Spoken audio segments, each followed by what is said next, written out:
இல்லை அடிக்கடி ஏதேனும் ஒரு கிளாஸஸ் போயிட்டு வரலாம். ஏதேனும் ஒரு விதத்தில் அந்த பயணங்கள் அலைச்சல்கள் கொஞ்சம் கூடுதலாக இருக்கும், அல்லது இடமாற்றங்களை ஏற்படுத்தும்.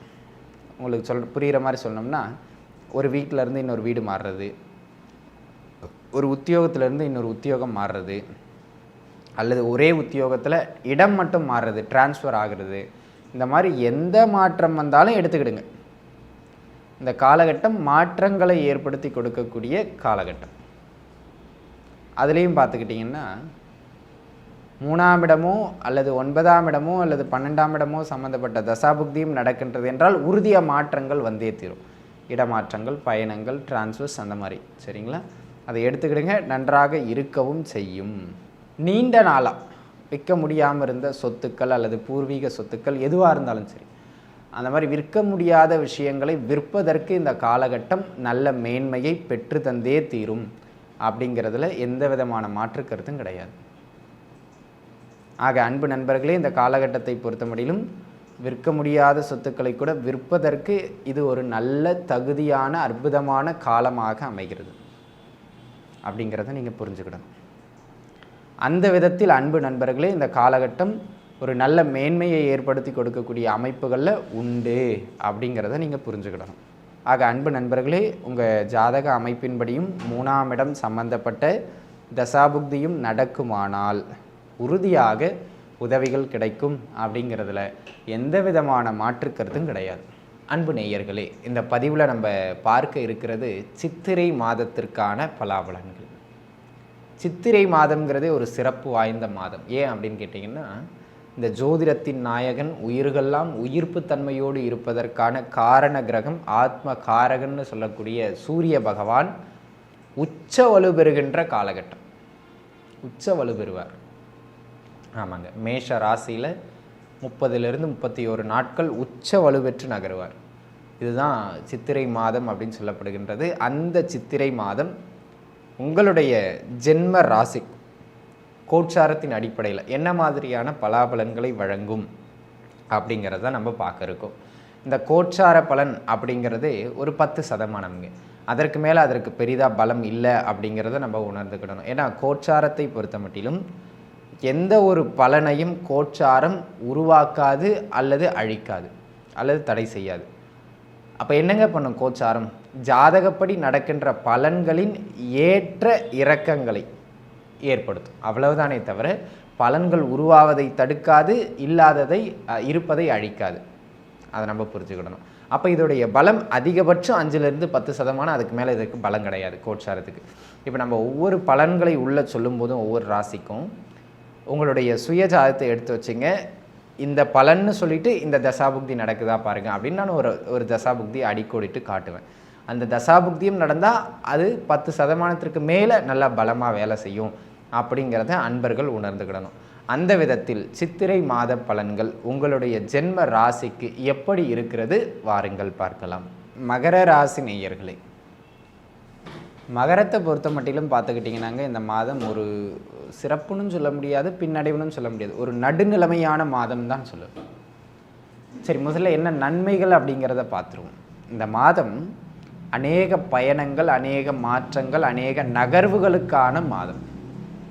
அது என்ன பயணங்கள், நகர்வுகள் அப்படி இப்படின்லாம் என்ன அப்படின்னு கேட்டிங்கன்னா, இந்த காலகட்டம் அதிக அளவில் நீங்கள் பயணங்கள் மேற்கொள்வீங்க.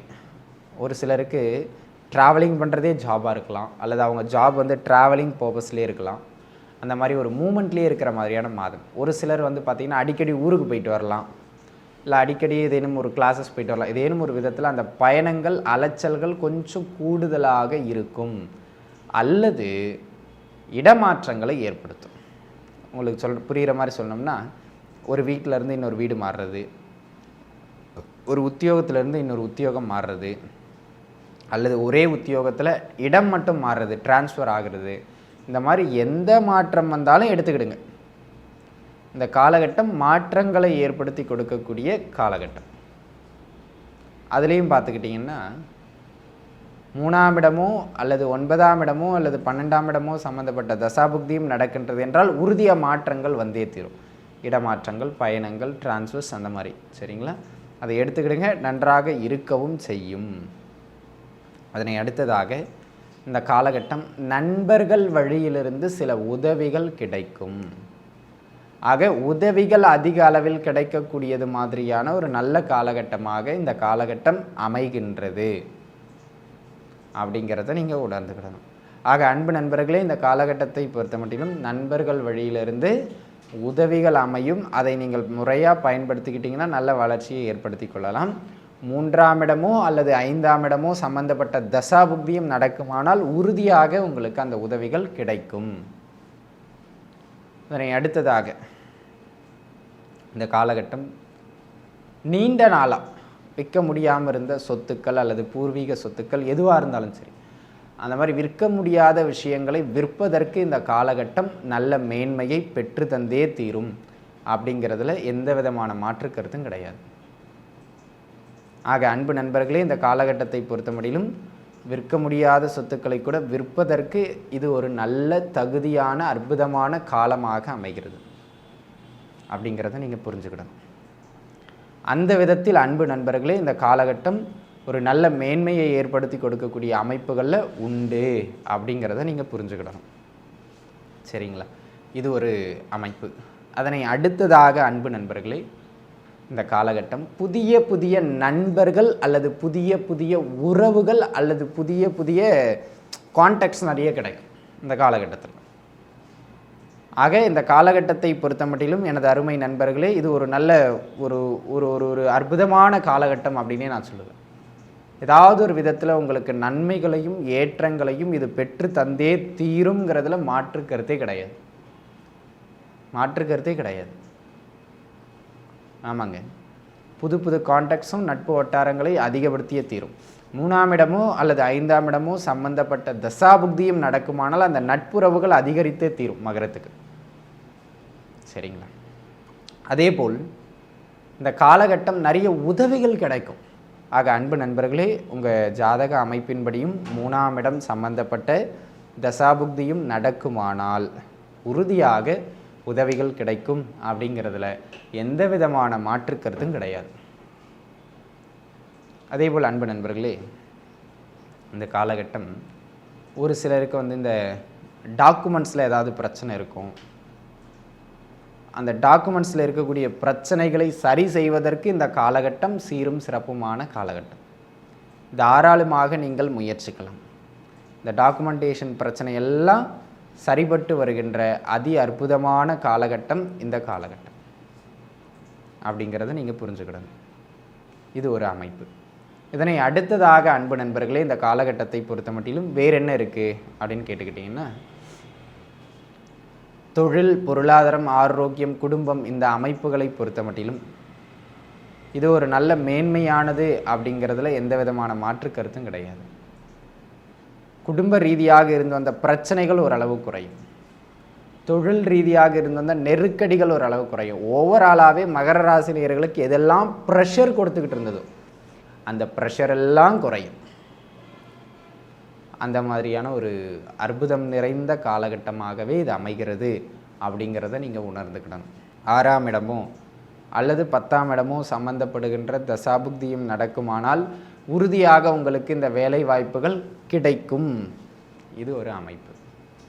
அதனை அடுத்ததாக ஆன்மீகம் நாட்டங்கள் கொஞ்சம் அதிகரிக்கும். ஆன்மீகம் சார்ந்து இருப்பவர்களுக்கு அதில் நாட்டத்தை கொஞ்சம் அதிகப்படுத்தக்கூடியது மாதிரியான ஒரு காலகட்டம். 9ஆம் இடம் சம்பந்தப்பட்ட தசாபுக்தியும் செல்லுமானால் அந்த ஆன்மீக நாட்டங்கள் நன்றாக அதிகரித்து விடுவதற்கான அமைப்புகளும் உண்டு. சரிங்களா? அதேபோல் ஜாதக ரீதியாகவும் 8ஆம் இடம் சம்பந்தப்பட்ட தசாபுக்தியும் செல்லுமானால் உறுதியாக தகப்பனாரினுடைய ஆரோக்கியத்தில் கூடுதல் கவனம் செலுத்த வேண்டும்ங்கிறது அமைப்பு. சரிங்களா?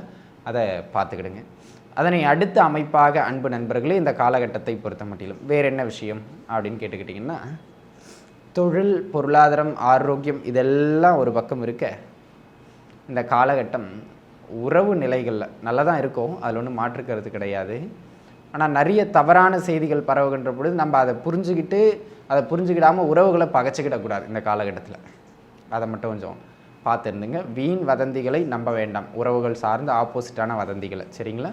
அதனால் உங்களுக்கு தொந்தரவுகள் ஏற்படுறது மாதிரியான ஒரு காலகட்டமாக இந்த காலகட்டம் அமையும் அப்படிங்கிறத நீங்கள் மனதில் உள்வாங்கி வச்சுக்கிடணும். சரிங்களா? இது ஒரு அமைப்பு. அதனை அடுத்ததாக அன்பு நண்பர்களே, இந்த காலகட்டத்தை பொறுத்த மட்டிலும் வேறு என்ன விஷயம் அப்படின்னு கேட்டுக்கிட்டிங்கன்னா, தொழில், பொருளாதாரம், இந்த 2 அமைப்புகளையும் பொறுத்த மட்டிலும் நல்ல பேர் எடுப்பீங்க. பொருளாதார ரீதியாக வளர்ச்சி உண்டு. இந்த காலகட்டம் பணம் சம்பாதிக்கிறத அதை விட ஒரு நல்ல நேம் எடுக்கக்கூடியது மாதிரியான காலகட்டமாக அமைகிறது. 9, 5 இந்த 2 பாவகம் சம்பந்தப்பட்ட தசாபுக்தியும் நடக்குமானால் உறுதியாக அந்த பேர் எடுக்கக்கூடிய அமைப்பு, தொழிலில் ஒரு பிராண்ட் ஆகக்கூடிய அமைப்பு, உங்கள் தொழில் விரிவாகக்கூடிய அமைப்பு சிறப்பாக அமையும். அதில் எந்த விதமான மாற்று கருத்துமே கிடையாது. அதனை அடுத்த அமைப்பாக அன்பு நண்பர்களே, இந்த காலகட்டத்தை பொறுத்த மட்டிலும் முக்கியமான விஷயங்கள் அப்படின்னு கேட்டுக்கிட்டிங்கன்னா ஒரு 3 விஷயங்களை சொல்லலாம். என்னென்ன அப்படின்னு எடுத்துக்கிட்டிங்கன்னா, நட்பு வட்டாரங்கள், குழந்தை பாக்கியம் ப்ளஸ் திருமணம். இந்த 3லையும் இந்த மாதம் நல்ல கான்சன்ட்ரேட் பண்ணுங்கள், நல்ல ரிசல்ட் கிடைக்கும். சரிங்களா? இது ஒரு டிப்ஸ். ஆக அனைத்து மகர ராசி நேயர்களும் நன்றாக இருப்பீர்கள். வாழ்க வளமுடன். நன்றி.